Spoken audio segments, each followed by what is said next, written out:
மனுஷனான நாம எல்லாரும் ஒண்ணுதான். நான் சந்திச்சதும் அப்படிதான்.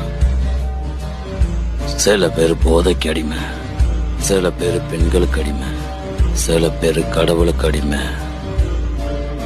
குடும்பம், ராஜா, கனவுகள், குழந்தைங்க, சிலர் பவருக்கு அடிமை.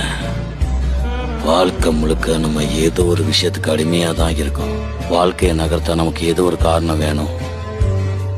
எல்லாருமே ஏதோ ஒரு விஷயத்துக்கு அடிமைதான்.